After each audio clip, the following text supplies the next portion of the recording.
The Cymroza annual catalogue was a very special milestone in every year because it was an exception at a time when galleries didn't really have publications or a cycle of publications, nor did artists at large have that kind of sense of articulating their practice. So typically you had a handout or you had something that was called a brochure.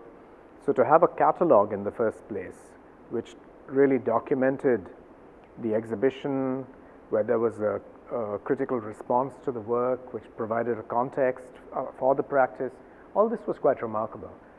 As far as I can remember, there were only two galleries in India that did this. One was Alkazi's Art Heritage, and the other was Firoza's Cymroza. So if I think of these three people, Ibrahim and Roshan Alkazi at Art Heritage and Firoza Godrej in Bombay at Cymroza, these were far-sighted people in the 80s and the 90s already, because I think they were looking forward to a time when historical records would be relevant. And you see it when you're researching these things. You look back to the 50s and 60s and the record is very fragmentary and patchy. You really have to reconstruct it from literally a mosaic of clues. But with the Cymroza annual catalogues, it's a consistent and a continuous archive.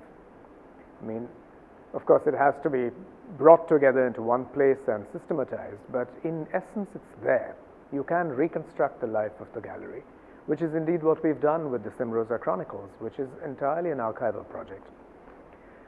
I also like the fact that our constellation, Cymroza at 50, presents a tripartite typology of exhibition making. The Cymroza Chronicles is an archive exhibition. The subject is, in fact, memory. It's the codification of memory. It's also the way in which we look back at how we remember. And the archive has been used by us to not only state the obvious and canonical artists who are shown, but quite the opposite. We've looked out for and restored to visibility artists and practices that have gone under the radar. It also reminds us of how very hospitable Cymroza always was to a diversity of practices. Celebrity was never the criterion. It was always something deep, something intense, something powerful about the work.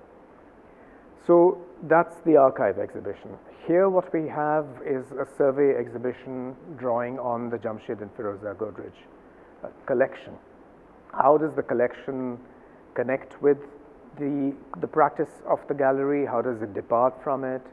That pattern of convergence and divergence is very, very interesting. And also it's, in that sense, an expanded portrait of Firoza's own tastes, her own plural concerns with different forms of art making. And over at Chatterjee and Lal, the Nellie Setner retrospective, which is the first ever retrospective of Nellie's work, is a monographic retrospective show. And it is devoted to an artist whose works were championed by Firoza, works that also are in, as well as the archival material, is all in the Godrej system. And again, it's an exhibition that draws on the presence of the archive. It's sustained by the archive. So these motifs are, for me as a curator, for Nancy Adejania, who you will speak to, of course, working with the archive has long been crucial. So for us, making an exhibition is a research activity. So the exhibition is an occasion of research. It's not only for aesthetic delight, which it is indeed, but there's also this deeper horizon of the archival that we would like to bring to light.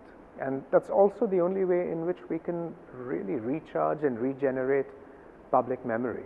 In this case, the memory of a particular art audience, because it's so easy for reputations and figures and artists to slip away when your only criterion is the market. So in the end, you remember some sort of ridiculous top 10. But for every top 10, there were another 15 to 20 practices that didn't get the attention they deserved. So as curators, we also have an ethical responsibility to bear witness to those artists and those practices and these institutions.